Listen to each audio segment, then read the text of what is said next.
아멘. 할렐루야. 한 원로 목사님이 요즘 은혜 받고 계신데요. 그래서 저는 하나님의 은혜가 우리 원로 목사님에게 충만히 임하는 줄 알고 우리 감독까지 지내신 그 목사님이 그 말씀을 하셔서 귀를 쫑긋 세우고 들었어요. 근데 어떤 얘기냐면 드라마 폭삭 속았수다를 보시면서 너무 은혜가 되신다는 거예요. 목사님의 눈으로 그 드라마를 볼 때 관식이가 예수님 같은 거예요. 우리를 사랑해 주시는 그 마음. 여러분, 저도 그 드라마를 보면서 예수님의 사랑, 우리 부모님의 사랑, 정말 바보 같은 사랑, 아무것도 계산하지 않고 철저히 사랑해 주는 그 사랑. 오늘 에베소서는 우리에게 이 사랑을 이야기해 주고 있습니다. 에베소서 전반부는 예수님의 복음이 우리 안에 들어와서 우리를 바꾸는 이야기가 기록되어 있습니다. 교리적인 내용이 전반부에 기록되어 있는 겁니다. 어떻게 내가 예수님을 믿고 예수님을 통해서 어떻게 바뀌고 교회를 이루어가는지, 후반부에는 이 복음이 우리의 삶을 바꿔나가는 겁니다. 여러분, 믿음은 삶이에요. 좋은 과일나무는 어떤 과일나무예요? 맛있는 과일을 맺는 나무가 좋은 과일나무예요. 아무리 잎이 화려해도 열매를 맺지 못하면 그건 좋은 과일나무가 아닌 거예요. 여러분 안에 믿음의 씨앗이 심기고 자라나서 열매 맺기를 주님의 이름으로 축원합니다. 예수님을 믿었을 때, 예수님을 믿기 전에는 우리는 가시나무 같은 사람들이에요. 쓸모도 없고 누군가를 찌르는 사람이었어요. 예수님이 내 안에 오셔서 접붙여 주셔서 내 안에 예수님의 귀한 생명이 흐르는 거예요. 여러분, 세상 사람들과 우리가 다른 게 뭘까요? 세상 사람들은 다 남 탓을 해요. 너 때문에 안 된다는 거예요. 너 때문에 내가 고통당하고 너 때문에 힘들다는 거예요. 근데 예수님의 생명이 우리 가운데 들어오면 내 알을 바꿔가는 거예요. 기독교의 놀라움은 나를 바꿔서 세상을 변화시키는 거예요. 여러분, 예수님이 우리를 비유하신 두 가지 비유가 있잖아요. 너희는 세상의 빛이래요.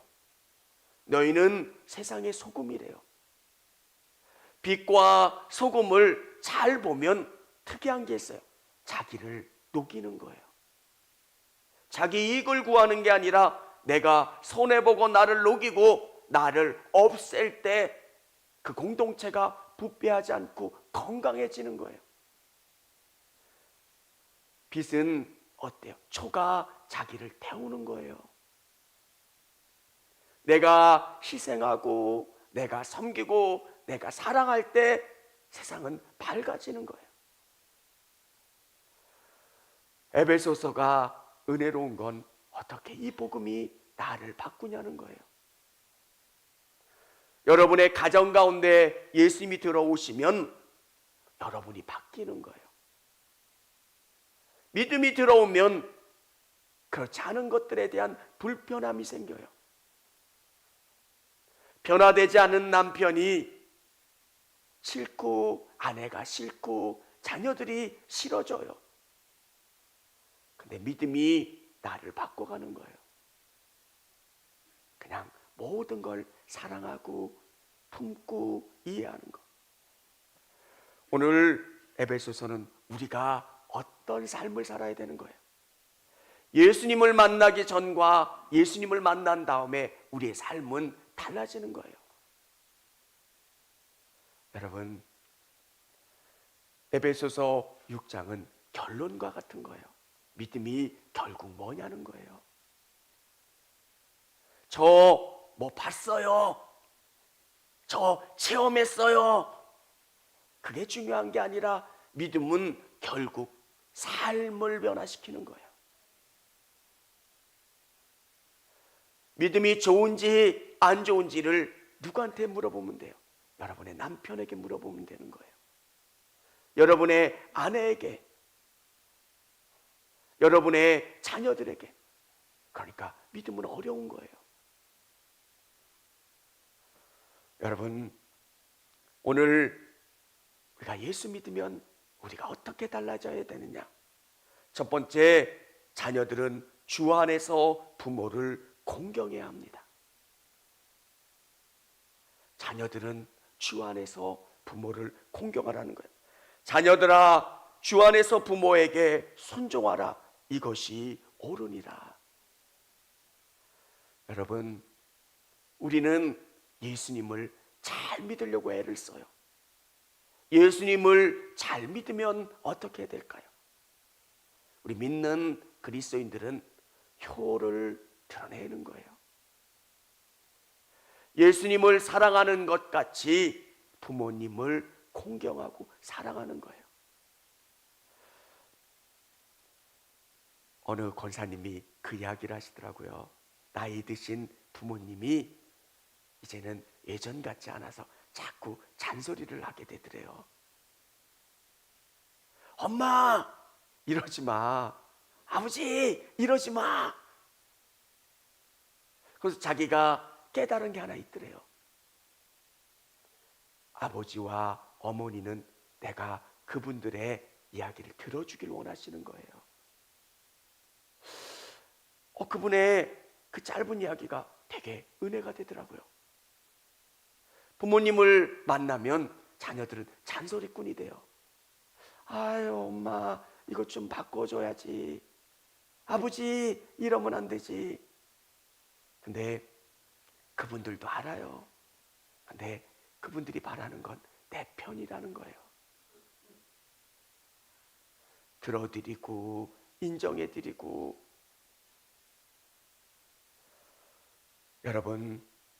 여러분이 주 안에서 순종하는 분들이 되시기를 바랍니다. 부모님을 사랑하는 것, 예수님은 예수님의 그 마음으로 여러분이 가정 가운데 부모님을 공경하기를 원하고 계세요. 한때 한국교회의 잘못된 부분이 뭐였었냐면 예수님께는 잘해요. 근데 가정에는 부모님께는 잘 못해요. 신앙은 십자가잖아요. 내가 예수님을 사랑하면 사랑할수록 그분이 내게 은혜를 부어주시고 내 주위에 있는 가까운 사람들이 소중한 것을 알고 그분들에게 이 사랑이 흘러가는 거예요. 내 믿음이 좋아지면 좋아질수록, 더 깊어지면 깊어질수록 기도의 범위가 넓어지잖아요. 그리고 기도하면 기도할수록 그분들이 내 마음 깊이 오게 되고 사랑하게 되고 이해하게 되고. 여러분, 기도하면 생각이 넓어져요. 기도하면 이해가 깊어져요. 기도하면 그분을 내 마음속에 품을 수 있게 돼요. 공경하라고 하는 의미는 그분을 인정하고 감사하며 진정으로 존경하는 거예요. 10계명의 5계명, 내 아버지와 어머니를 경외하라. 이것은 약속 있는 첫 계명이다. 하나님과 말씀하신 그 계명 말고 인간들과의 관계 속에서 가장 먼저 나온 게 이 5계명이에요.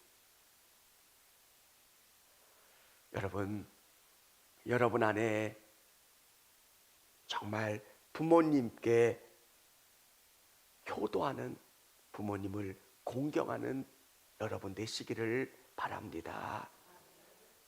하나님이 바라시고 원하시는 것, 그리스도께 하듯 최선을 다하는 여러분 되시기를 바랍니다. 성경은 우리에게 알려주고 있어요. 이로써 잘되고 땅에서 장수하리라는 거예요. 여러분, 계실 때는 몰랐어요. 자녀들아, 우리에게 말씀하신 이로써 잘되고 땅에서 장수하리라.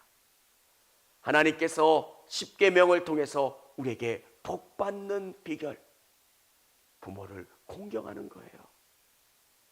우리에게 헌금을 하면, 예수님께 최선을 다하면, 충성하면 복을 경험하는 것처럼 부모를 공경하는 것, 부모에게 잘하는 것, 이로써 잘되고 땅에서 장수하리라. 어느 분은 이렇게 교육하시는 분도 계세요. 하나님 앞에 11조를 하듯이 부모에게도 그렇게 섬기라는 거예요. 우리의 삶 속에서 정말 효를 하는 우리 성도님들이 다 되시기를 바랍니다. 부모는 주 안에서 자녀들을 양육해야 합니다. 주 안에서 자녀들을 양육하는 것. 몇 번 고백하기도 했지만 후회가 되는 것, 자녀들을 잘 양육하지 못했다는 생각, 더 주님의 말씀을 넣어주고 인격적으로 대우하지 못했다는 생각.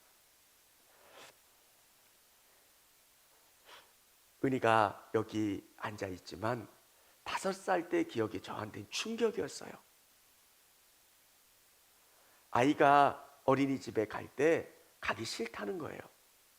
나는 그 아이가 아무 생각 없이 그냥 가기 싫은 줄 알았어요.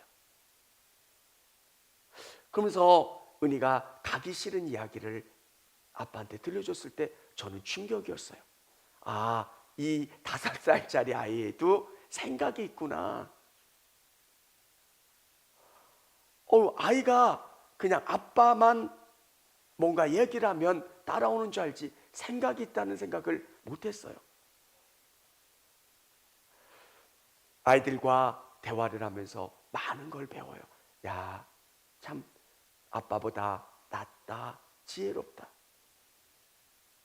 여러분, 부모는 주 안에서 자녀들을 양육해야 돼요.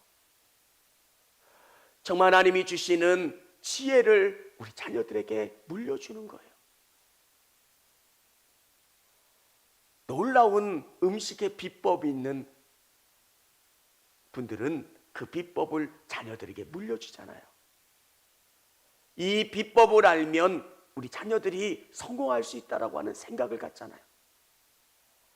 여러분, 복음은 놀라운 비밀인 거예요. 바울은 이 비밀을 우리 믿는 그리스도인들이 이 믿음대로 살기를 원하는 거예요. 아내와 남편이 예수님으로 연결되면 얼마나 깊은 사랑을 경험하는지 몰라요. 육의 사랑을 넘어서 영의 사랑을 할 수 있잖아요. 어려울 때 남편을 위해서, 아내를 위해서 기도하는 거예요. 성령이 깨닫게 해주시고 경험케 하는 그 사랑을 알고 더 아파하고 더 사랑하고 더 깊이 이해하는 것. 여러분, 우리 부모들은 세상의 가치들로 우리 자녀들을 기준 삼아 가르치려고 할 때가 너무 많잖아요.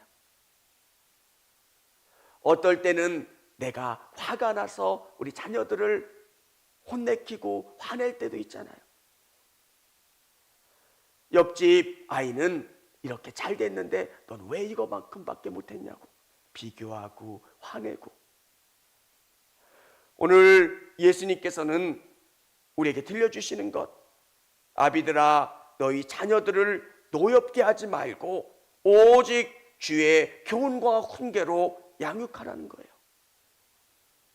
우리 자녀들에게 세상의 가치 때문에, 다른 것 때문에 화나게 하는 게 아니라 우리 자녀들의 마음 가운데 예수님의 말씀과 교훈을 채워 넣으라는 거예요.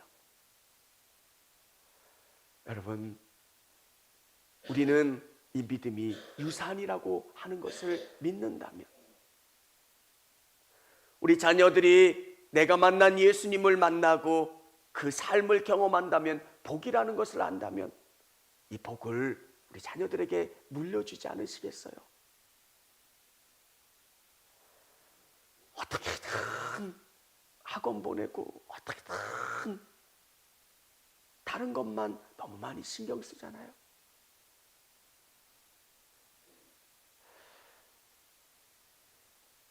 학원을 보내는 부모들은 한 학원에서 다 끝나는 게 아니잖아요.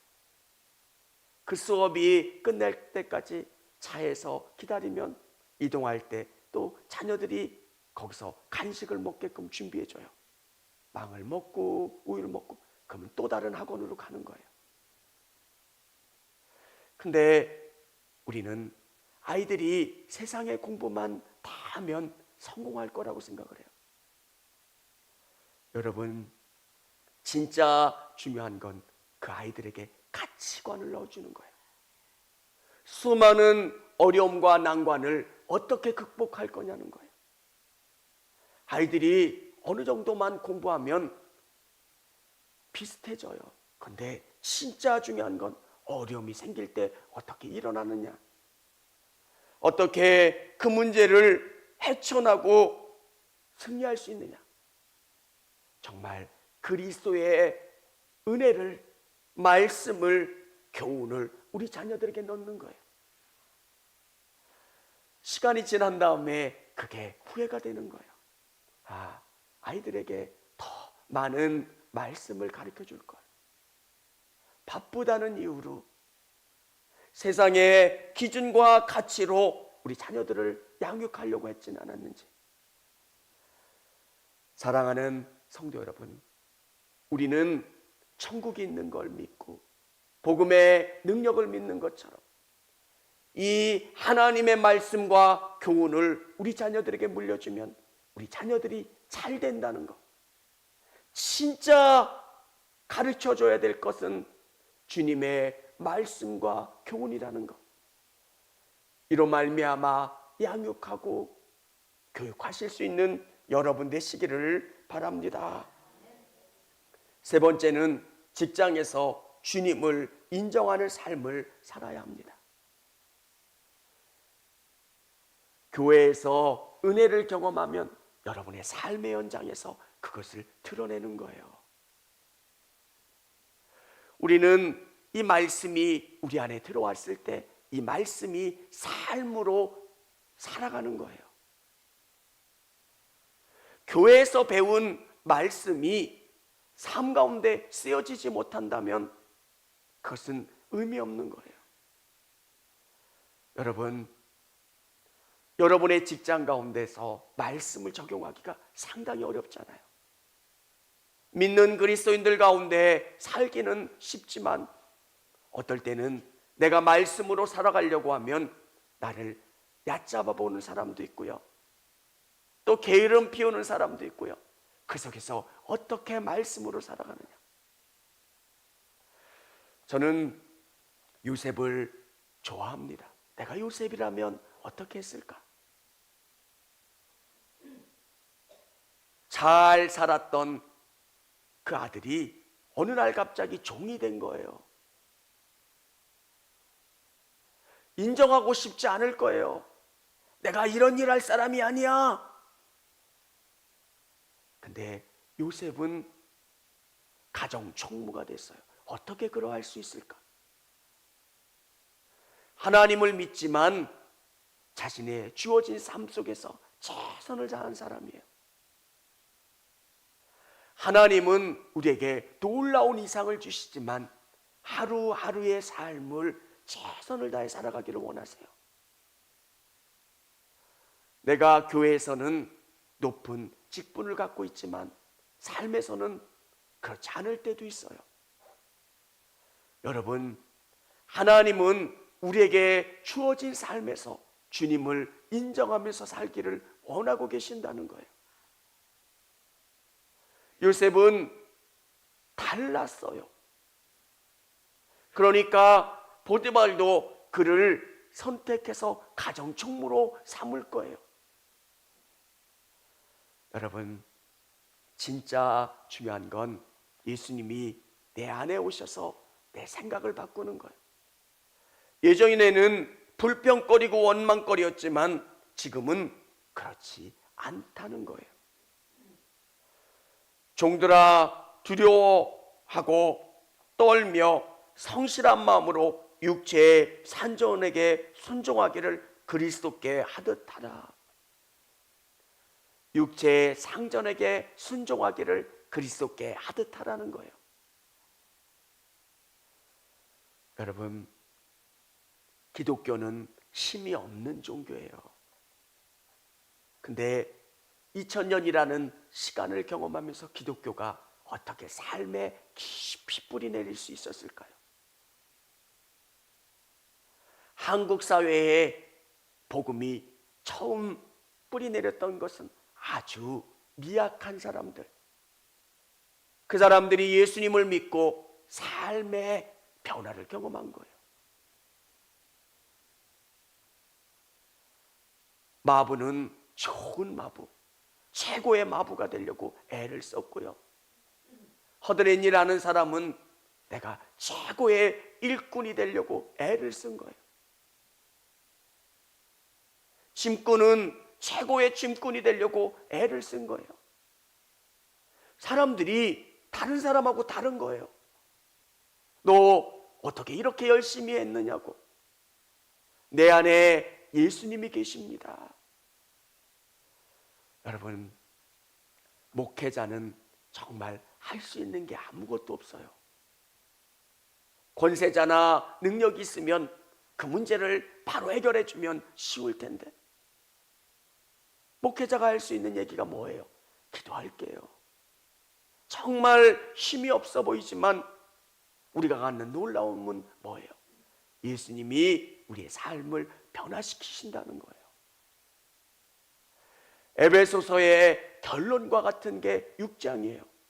복음이 우리에게 놀라움을 가져다 주는데 그 놀라움은 우리의 삶을 변화시키는 거예요. 예전에는 짜증나고 화나는 일들이었지만 지금은 다르다는 거예요. 기쁜 거예요. 매일매일 예수님이 주시는 은혜 가운데 찬양과 콧노래로 사는 거예요. 땀이 나고 지치고 힘들어도 주님이 내 안에 계시기 때문에. 여러분, 어떨 때는 우리가 주님과 함께 하기 때문에 어마어마한 일들을 해야 될 것 같지만 그 어마어마한 일들은 아주 작은 일들에서부터 시작되는 거예요. 여러분이 처한 그 현장에서 최선을 다하는 거예요. 남편을, 아내를, 자녀들을, 직장 동료들을, 내가 만나는 그 사람들을 주님 대하듯이 최선을 다하는 거예요. 그러면 주님이 기뻐하신다는 거예요. 여러분, 복음은 내 안에, 이 복음이 살아있는 게 뭐예요?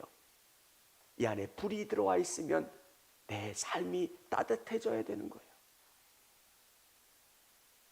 믿음은 여러분의 삶을 변화시키는 거예요. 아직 싹이 나지 않았다면 더 주님을 의지하려고 애를 쓰시는 거예요. 주님 만나려고 기도하는 성도님들 보면서 은혜가 돼요. 주님, 내 안에 은혜를 주세요. 나를 변화시켜 주세요. 새롭게 해주세요.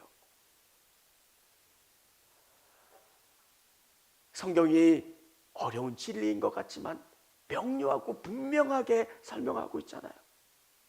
열매를 보면 안다는 거예요. 열매가 안 달렸어요. 그러면 병든 곳이 어떤 것인가를 보라는 거예요. 내 안에 예수님과 연결되어 있으면 충만한 열매를 맺는 거예요. 오늘 여러분의 삶 가운데 충만한 은혜를 경험할 수 있는 저와 우리